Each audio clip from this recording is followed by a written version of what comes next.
What is up, y'all? We're here for our Saturday night secret sermon. This is part of the Secret Teachings of Jesus series. You can find the playlist on my channel.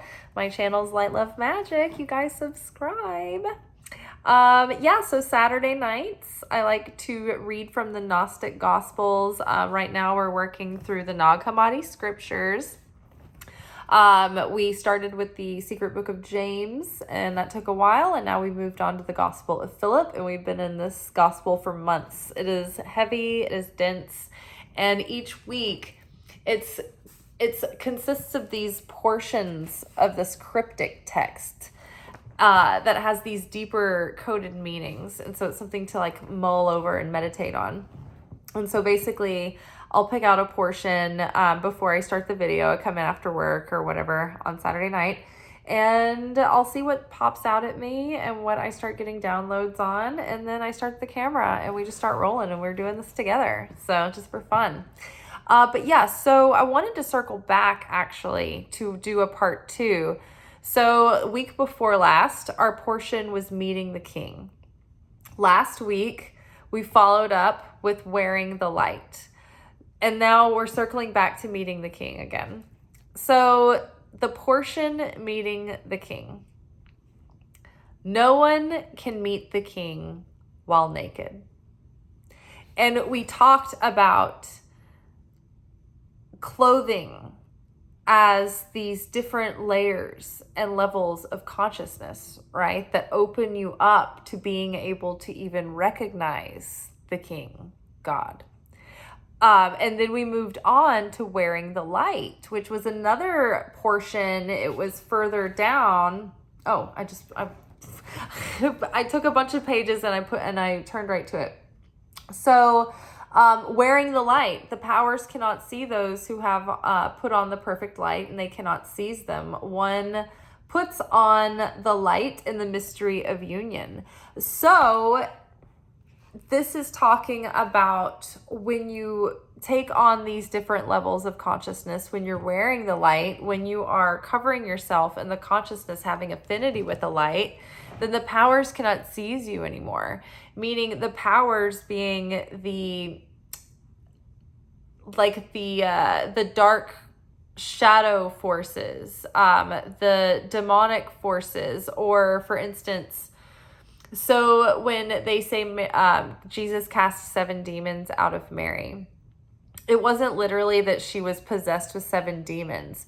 It was that each of us have these 7 archetypal parts of our soul and our consciousness that we have to elevate. And so when, before we transcend and elevate this, they are in their most base instinctual state. And so they are open to the temptations of the dark side, right? That can play on that unhealed ego. So if you're not wearing the light, then the powers can seize you, and you might be open to temptation or open to the possibility of making a mistake, right? So wearing the light, however, prepares your consciousness, right? And it elevates and transcends those parts of the soul. If you've ever heard in philosophy, like virtue versus vice being talked about, it's like the virtue, it's like there's this essence or this state, right? This manifest trait, and it's neutral in and of itself. And so when it's in balance, it's virtuous. It's a good thing. It's a creator force. It builds, it adds, it expands. However, when that manifest state is out of balance, meaning you're too far, you're too much of this, you're not enough of this, then it becomes a vice. So the 7 powers, the 7 demons, these are all these archetypal struggles that we each have to face and overcome in this life. So when we wear the light, we are not seized by those anymore, meaning we're safer, we're prepared, we have, grown past these things that took hold of us and had control over us. Now they don't have dominion over us anymore. They don't control us. It's not that we're not challenged by these things. We might face these dragons, we might have lifelong face-offs, but it doesn't control us anymore. We have freedom, we have free will, and we're not unconscious slaves to that weakness or that power or that unconscious pattern, right? So circling back to no one can meet the king naked, meaning partially that no one can meet the king, no one can understand or start to recognize the way that God is working in their life until they start putting on these princely, kingly vestments of consciousness, right? When you have affinity with the light, you can see it. You can see how it's working out for you. And you can even see God in the challenges and in the things that really suck. Even when something unfair is happening and it feels like it's just being like rubbed in your face. You're just like, wow, pause. What a pleasure. Why is this in my movie? Why is this triggering me? Why would the universe present this to me to trigger me in the first place? The trigger is showing me where I still need to heal. The trigger is showing me where there's gaps in my consciousness, where there's holes in the fence where the opponent can get in, the adversary, and trick us, right? When you're triggered, you're instantly thrown into this low vibrational state. And even if you don't act out on it, you're still feeling it inside until you can get a hold of it in your consciousness and shift it. So if your consciousness was always set in the right place, you wouldn't get triggered and you wouldn't get thrown into that downward spiral, right? But we go through life and we're just like, we're trying to at least rebound quickly. And so, yes, it fucking sucks to get triggered. It sucks when your insecurities are triggered or your fears or all the ways that you're feeling lack or doubt. But those are the things that highlight, okay, here's where you have a security breach, right? This is what's exposed. This is what's vulnerable to the adversary, right? This can cause you to make a mistake. This can cause you to go through another painful cycle. This can cause you to lose something. This can cause you to miss out on an opportunity, right? So you want to see these things so that you can get ahead of them, because even if you don't follow through with an action where you made a mistake, you fall out. The fall of consciousness, the fall of Adam and Eve, that's when they left the garden. That's when they left paradise. It's like when you fall from that state of unity, of wholeness, of being in union with the light, it's that moment where you feel dread, jealousy, insecurity, envy, competitiveness, anger, frustration, hate, can't stand that person, what a piece of shit. Like all of that stuff, even if it's inside, you're still feeling it. And it's still creating this like vortex of negativity, right? So we learn to be grateful when the triggers come. Pause. Oh, what a pleasure. Why is this in my movie? Right? That's how we begin to take the sting and the power away from those triggers. The more that we shine the light on them and expose them, the less power they have. When they're shadows hiding in a dark closet, they're scary, they're looming, right? But when you face them, they don't have their power anymore. So another thing that came up this week, in preparation for Rosh Hashanah, 40 days or so leading up to it, there's a time called Teshuvah, where you return to the path, where you make right your wrongs, or you turn to redemption. And so basically, it's a time of self-evaluation where you're not getting down on yourself, you're not picking yourself apart, but you're joyfully looking at, okay, where are there still gaps in my consciousness where the adversary can come in and fuck me over and take all my points and take all my power, right? What am I still giving my power away to? How am I still, short-circuiting in ways that cost me blessings? What ways would I be better off this year if I could just move forward past this behavior, this short circuit? And so that's kind of what the preparation for Rosh Hashanah is all about, because Rosh Hashanah, the holiday, it's universal. It's not just for Jewish people. I'm a Christian Jewish Kabbalist, and so I celebrate Rosh Hashanah in like a very, I don't know, probably like the most gung-ho, hardcore way. But the belief is, or the holiday is like this open window in time where this energy is available, because this is the birthday of all souls of mankind. Adam Kadmon, the universal man, was created on this day, and so we are all Libras on a soul spiritual level, and so every year on this day we go through this sort of judgment day, where we are given a new soul. Like, we go through some judgment, but we are also given a new soul to start again with. It's like you took your soul to the dry cleaner and it got like completely purified and like given back to you.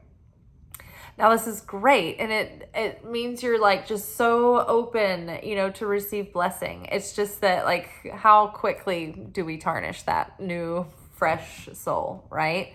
Immediately we short circuit, we fall back into our same patterns. And that's why we do so much ritual around the day and the preparation leading up to it. It's like you want to really dial it, like get it in, hone it in, and drive it home. Like, okay, I need to like get into this and be aware of what is happening, and at least keep my consciousness right if I can for the 10 days leading up to Yom Kippur.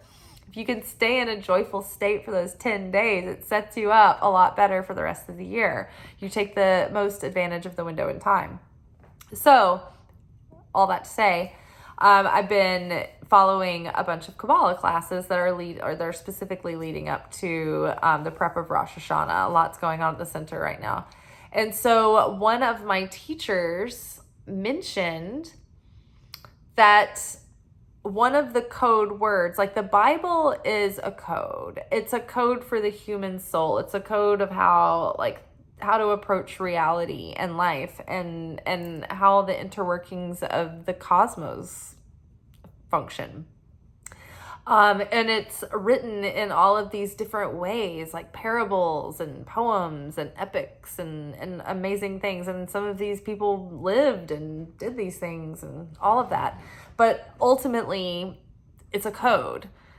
Our whole life is like a symbol that is only reflecting what's true on an energetic spiritual level. That's what the outside is. The outside world is really basically a dream. It's like an inside out dream. And the spiritual, the energetic level is really the true reality. It's the least, like on a spiritual level, on the very deepest level, we are completely unchanging. It's the further we get from that pure light that's more changing, that feels more solid, but it's not. It's impermanent, and it's constantly changing. So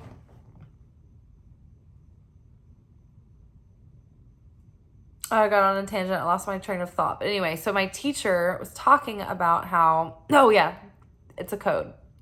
So in the Zohar, which is another book of commentary, like the Torah or the other commentaries on the Old Testament, the Zohar talks about clothes being a code language. And one of the codes for clothing is desire. And so no one can meet the king while naked, meaning no one can meet the king without desire. Because in order to build the vessel, which is what we do in our spiritual soul growth and our healing and our awakening of our consciousness and our work to expand and build and strengthen our consciousness, like that takes desire. It takes effort. It takes desire to stick with it, especially when you start going through more intense challenges than everyone else around you, when you're held to some sort of like higher standard than everyone else. The universe will have direct supervision over you, and you will have immediate backlash if you stray. It takes desire to meet the king. It takes desire to prepare the consciousness. It takes desire to work on yourself, to transform, to make different choices. It takes desire, like anything. Like when we learn in Kabbalah about the phases of creation, there's 4 phases of creation. Desire is the seed level of creating anything. Nothing gets created without desire. In the beginning, when there was only the light had a desire to share, but there was nothing to share with. It was only the light. The light was just contained within itself, and angst and pressure and potential and raw, unadulterated, chaotic, primal light force and creation energy with like nowhere to go. And so the light created the vessel in order to share itself with the vessel. And so that first stage, it was just like, here, I want to give myself to you. And it was a passive desire the vessel just received. But then we have to go, we like a passive desire pushes back, and we're like, no, I want to go through a process to earn this. And so how it looks when you want to manifest an idea, it's like creation phase 1 is when the idea kind of pops in your head, light meets vessel, and you're like, huh, interesting. That's good. That's a good idea. And then it kind of ruminates, and then maybe you go to creation phase 2, which is, you know what, there's some value. There's value here. I'm actually going to follow up on this. Not only am I going to follow up on this, like I'm actually going to do this thing. I'm really like feeling gung ho about it, and I'm feeling like all in and willing to burn the midnight oil and give it everything I have. You're enthusiastic and you have all this passion and desire and drive because you're like, this is really going to pay off, and you believe in it. And you're like, oh, and that's an active desire. That is what creates the magnetism. Your conscious, clear intention and focus and what you want clearly, that's what sends out the signal. But it's the desire that actually is the magnet that pulls in what you're wanting. It's the thing that drives you and gives you the motivation to take the action and to stick with it. Now, when the natural honeymoon phase with any project or idea or person is over, then you're in creation phase 3. And creation phase 3 is when you're like, wow, we're far from the beginning. Who knows where the finish line is? You're in the middle. You're in the slog. You're in act 2. The glamour has worn off. You are tired. No results are showing. You've put it all on the line. You spoke your truth. You let it go.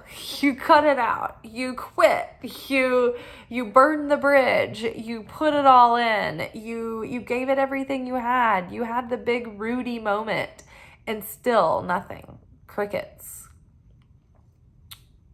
Isn't this the part where like something is supposed to give? And this is like what in To Be Magnetic work, they call the magic dark. And it's when the universe is like, do you trust me? Are you going to short circuit?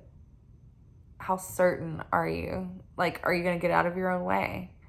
Are you going to let this align on divine timing, on like in the way that it can be the most fulfilling? Like, do you have the self-worth to contain this once you get it? Because if you can push past creation phase 3 and keep working, and even though you're tired, you choose an active desire rather than give up, it's like the universe is like, throw in the towel, throw in the towel, throw in the towel, give up, resign yourself to despair, resign yourself to despair. And it's like, that's the initiation. And only if you were like, no, I'm going to keep going. If that thing is meant for you, that's when you'll have that breakthrough. But you have to keep going. And I don't know how long the test is for each person. Everybody's different. It depends on how much spiritual debt you got built up. Like, what's your credit score? Credit karma. Yeah, so you never know how long it's going to take. Or maybe it has nothing to do with what you have to like earn and put in because of other things that are karmic. Maybe it has more to do with other parts and pieces, right? The universe, everyone else has free will too.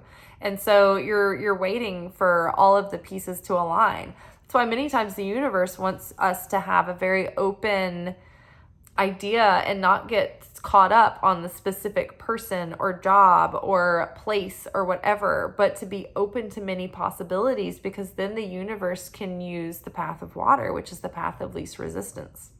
Okay, here is the essence and elements of everything that you want. Here it is. It's right here. Otherwise, this specific thing that you're attached to is in traffic jam central.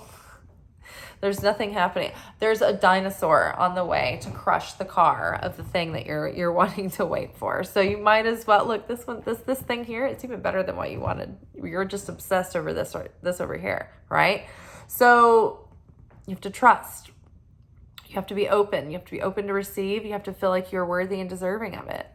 And so that is ultimately what brings it in. Now, creation phase 4 is the manifestation. It's when you get the manifestation of your desire. But in order to stay in that, and it's not just you get the manifestation, there's fulfillment with it. It's the fulfillment of the manifestation. So you feel fulfilled and the thing happened and it's great. But there's still the chance that you're going to be human and just squander it and piss it away and fuck up your chance and self-sabotage, right? So in order to stay in creation phase 4, in the stage of fulfillment, you must proactively keep yourself in creation phase 3, which is giving out of your comfort zone. It's pushing past the point of what's easy, essentially. You have to go out of your way. You have to put the effort in. You have to make an effort. So that's the only way to stay in creation phase 4, which is having the desire. That's why when we get disconnected with our reasons for doing things to begin with, we forget what gave us purpose, what gave us meaning, what gave us the fulfillment in the first place. It's like when we lose connection with that, that's when it like the power dwindles, the potency dwindles. So yeah, we have to stay connected with why did I want to do all this to begin with? What gave me purpose? How does this nurture me? How does this benefit more than just me, right? Because nothing is super satisfying if it's only for you. Not in the end. Like ultimately you want things to benefit others as well. So no one can meet the king while naked, meaning no one can meet God without a desire to. No one can build affinity with the light without a desire to. It's not easy.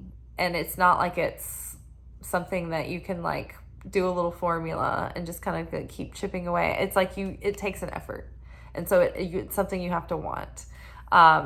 Just like working out, just like, you know, whatever lifestyle changes you make those because you have a desire for them in some way. And the things that stick, the things that you really do, it's like the things that you want to do, right? So if you don't want to understand more about the mystical mysteries of the divine and source and whatnot, you can easily go through your life and live and die and not think about it a second time. But if you really want to meet the king, the more effort you put in to transmuting and transforming your density and darkness, the more the cosmic mysteries and the awe of God open up to you. And it's a magical way to live, I have to say. It's Technicolor rather than just gray. Not even, it's like a low contrast black and white. Excuse me. Allergy season starting. Another one. All right, y'all. That is all for tonight. Meeting the king. No one can meet the king while naked. No one can meet the king without a desire. And no one can meet the king without having taken on that level of consciousness. All right, y'all be good, but not too good. I'll see y'all tomorrow for Sunday night's energy oracle forecast for the week. And also, not only subscribe to this channel, but I'm on TikTok now, you guys. So follow me on TikTok. And actually, welcome to all the new people that came over here from TikTok. Y'all, TikTok is putting everybody else to shame because I got on TikTok and I have picked up several new followers in the last couple of days just from people coming over from TikTok. I know what it is because I just started the TikTok and every time I put up a video, I had a cluster of new people. So welcome. My God, you are so welcome. I have struggled like a salmon upstream every step of the way. I think this channel has now approaching 600 videos or so, and I've got 300 subscribers. So it's such a nice, I don't know, feeling to have something that feels like not easy, but it's like there's some progress. I don't know. Thank God. Thank God. All right. Well, I'm going to go meet the king. Ciao.